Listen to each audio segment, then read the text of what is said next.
Hello நண்பர்களே, வணக்கம். நான் உங்கள் பிரியா. நம்ம இன்றைக்கி பார்க்க போகிற பதிவு என்ன அப்படின்னு பார்த்தீங்கன்னா, நாளைக்கு நம்ம எதிர்பார்த்துட்டு இருந்த ஒரு நாள் வரப்போகுது. நாளைக்கு கார்த்திகை தீப திருநாள். உங்கள் எல்லாருக்குமே தெரிஞ்ச விஷயம். நம்ம இன்றைக்கி பார்க்க போகிற பதிவு என்ன அப்படின்னா, நாளைக்கு நீங்கள் குளிக்கக்கூடிய நீரில் நான் சொல்லக்கூடிய இந்த ஒரு பொருளையும் சேர்த்து குளித்தீங்க அப்படின்னா சகலவிதமான செல்வங்களும் உங்களை சேரும். அதே மாதிரி ஒரு நாமமும் சொல்கிறேன். நீங்கள் வீடியோவை ஸ்கிப் பண்ணாமல் பாருங்கள். அந்த நாமத்தை ஒரு 6 முறை மட்டுமே நீங்கள் சொன்னால் போதுமானது. நான் உங்களுக்கு இந்த வீடியோ பார்க்குறதுக்கு முன்னாடி நம் தமிழ் கடவுளாகிய முருகப்பெருமானை மிகவும் பிடிக்கும் அப்படின்னா மறக்காமல் நம்ம கமெண்ட் பாக்ஸில் ஓம் சரவண பவான்னு சொல்லிவிட்டு நீங்கள் ஒரு கமெண்ட் போஸ்ட் பண்ணுங்கள். வேல்வேல் வெற்றிவேல் முருகா.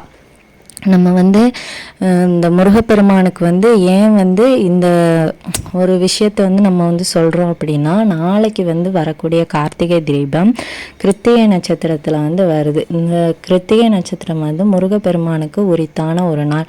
மாதந்தோறும் வரக்கூடிய கிருத்திகையில் விரதம் இருப்பவர்களும் உண்டு, விரதம் இருந்து வழிபாடு செய்பவர்களும் உண்டு. இந்த மாதிரி இருக்கிற நேரத்தில் நாளைக்கு இந்த கிருத்திகை நட்சத்திரம் கூடி வர்றதுனால நீங்கள் நாளைக்கு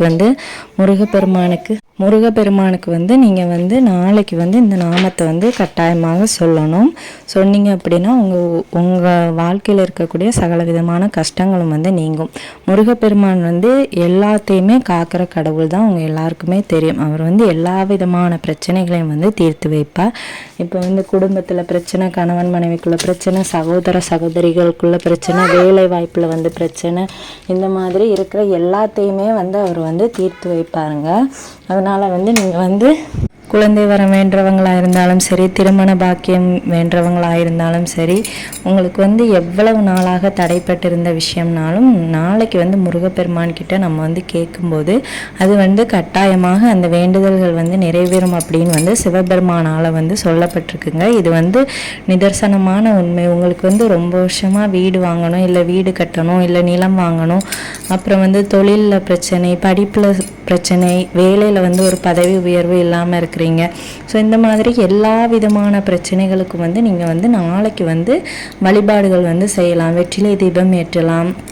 அதே மாதிரி உங்களுக்கு என்னென்ன தீபம், கொண்டைக்கடலை தீபம் ஏற்றலாம், துளசி தீபம் ஏற்றலாம். அப்படி நிறைய தீபங்கள் இருக்குதுங்க. குழந்தை பாக்கியம் வேண்டவர்கள் பாலாடை தீபம் ஏற்றலாம்.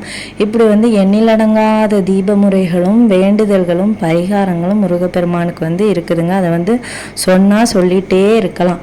உங்களுக்கு நாளைக்கு என்ன வேண்டுதல் தேவையோ அதை நீங்கள் தாராளமாக கேட்கலாம். கட்டாயமாக நிறைவேறும். நீங்கள் நாளைக்கு செய்ய வேண்டிய விஷயம் என்ன அப்படின்னு பார்த்தீங்கன்னா, காலையிலேயே எல்லாரும் எழுந்திரிச்சதும் குளிச்சிருவீங்க. ஸோ குளிக்கிறதுக்கு முன்னாடி அந்த குளிக்கிற தண்ணீரில் நீங்கள் ஒரே ஒரு துளி தயிர், தயிர் சேர்த்து குளிச்சிங்க அப்படின்னா உங்களுக்கு சகலவிதமான செல்வங்களும் சேருமாங்க. தயிர் சேர்க்கும்போது நம்மளோட உடம்புல இருக்கக்கூடிய அந்த கெட்ட சக்திகள்லாம் வெளியேறி நம்மளுக்கு ஒரு நேர்மறையான எண்ணம் நம்ம மனசில் வருமா.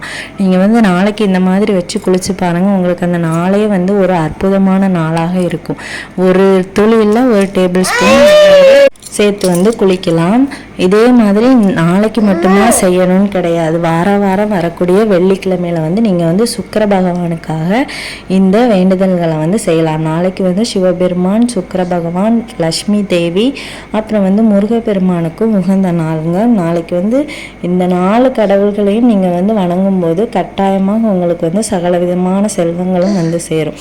நீங்கள் வாரந்தோறும் வரக்கூடிய வெள்ளிக்கிழமையில மேலுக்கு இந்த பசும் தயிரை தடவி குளிச்சுட்டு வந்தீங்க அப்படின்னா கண்டிப்பாக உங்கள் உடம்புல இருக்கக்கூடிய அந்த தீய சக்திகள், கெட்ட எண்ணங்கள், இது எல்லாமே போய் ஒரு நேர்மறையான எண்ணங்கள் உங்கள் மனசில் வரும். அது வரும்போது உங்களோட வாழ்க்கையும் ஒரு சுபிட்சமாகும். ஸோ அதனால தான் நம்ம சொல்கிறோம். அப்படி உங்களுக்கு பசு நெய் போட்டு பசு தயிர் போட்டு குளிக்க விருப்பம் இல்லை அப்படின்னா நீங்கள் என்ன செய்யலாம் அப்படின்னா, பன்னீர் ஒரு துளி சேர்த்து தாராளமாக குளிக்கலாம். இப்படி வந்து நம்ம வந்து ஒவ்வொரு விஷயமா செய்ய செய்ய நம்மளோட உடம்பும் வந்து சுத்தமாகும், அதே நேரம் மனதும் வந்து சுத்தமாகும். ஒரு நேர்மறையான எண்ணம் வந்து நம்ம வாழ்க்கையும் வந்து ஒரு நேர்மறையான வாழ்க்கையாக வந்து மாறுங்க. இது வந்து உண்மையான ஒரு விஷயம். நாளைக்கு வந்து நீங்கள் வந்து குளிக்கிறதுக்கு முன்னாடி இதை வந்து ட்ரை பண்ணி பாருங்கள். ஒரு பக்கெட் தண்ணிக்கு ஒரு துளி, ஒரு ட்ராப் நீங்கள் போட்டால் போதும். அதுக்கப்புறமா நீங்கள் வந்து நாளைக்கு சொல்ல வேண்டிய நாமம் என்ன அப்படின்னு பார்த்தீங்கன்னா, இதுக்கு வந்து நீங்கள் வந்து குளிக்கணும், விரதம் இருக்கணும் அந்த மாதிரி அவசியம் இல்லைங்க. நீங்கள் வந்து காலையில் எழும்புனதுமே இந்த நாமத்தை வந்து ஒரு 6 முறை சொல்லுங்கள். நம்மளை வந்து எப்படி நம்மளோட முருகரோட வேலுக்கு வந்து நம்ம வந்து முக்கியத்துவம் கொடுக்குறோமோ, அதே மாதிரி கூப்பிட்ட குரலுக்கு அந்த வேல் முருகர் ஓடி வர்ற மாதிரி அந்த வேலும் வந்து நம்மளுக்கு வந்து எப்போவுமே துணையாக இருக்குங்க. நீங்கள் வந்து வேணால் ட்ரை பண்ணி பாருங்கள். எங்கேயாவது ஒரு இடத்துல வச்சு முருகரை வந்து நினச்சி பாருங்கள். கட்டாயமாக அவரோட பேரோ அவரோட நாமமோ இல்லை அவரோட ஒரு அந்த வேலோ இல்லை ஓமோ இது எதையாவது நீங்கள் வந்து பார்ப்பீங்க. கண்டிப்பாக அவர் வந்து நம்ம கூட இருக்கிறத வந்து உணர்த்தி கொண்டே இருப்பார். ஸோ அதனால் வந்து நாளைக்கு வந்து நம்ம வந்து இந்த வேலுக்கு நன்றி சொல்கிற விதமாக நம்ம வந்து இந்த நாமத்தை வந்து சொல்ல போகிறோம். அது என்ன நாமம் அப்படின்னா, ஓம் ஐம் ரீம் வேல் காக்க. மறுபடியும் சொல்கிறேன், ஓம் ஐம் ரீம் வேல் காக்க. இந்த நாமத்தை வந்து நீங்கள் வந்து 6 முறை சொல்லுங்கள் காலையில் எழுந்ததுமே. அதுக்கப்புறமா நீங்கள் வந்து உங்களோட ஒர்க்கை வந்து செய்யலாம். இது வந்து எல்லாருமே தாராளமாக செய்யலாம். இதுக்கு வந்து யாரும் நீங்கள் தான் செய்யணும், நீங்கள் தான் செய்யக்கூடாது அந்த மாதிரி ஒரு கட்டுப்பாடுகள் வந்து கிடையாது. ஆனால் வந்து இந்த குளிக்கிறது மட்டும் பீரியட்ஸ் இருக்கிறவங்களும் சரி, இந்த குழந்தையை பெற்று தீட்டு இருப்பாங்க அவங்களும் சரி, அவங்க வந்து அந்த குளிக்கிற விஷயத்தை வந்து செய்ய வேண்டாம். அப்புறம் வந்து நாளைக்கு வந்து நீங்கள் வந்து உங்கள் வீட்டில் வந்து கண்டிப்பாக கார்த்திகை தீபம் 27 தீபங்களுக்கு மேலே ஏற்றி உங்கள் வீடையே ஒளிமயமாக்குங்க. உங்கள் வாழ்க்கையும் வந்து அதே போல் ஒளிமயமாகும். நம் சொந்த கடவுளாகிய கந்த கடவுள் நம் அனைவரையுமே காப்பாற்றுவார். இந்த வீடியோவின் முழு பதிவை பார்த்ததற்கு மிக்க நன்றி.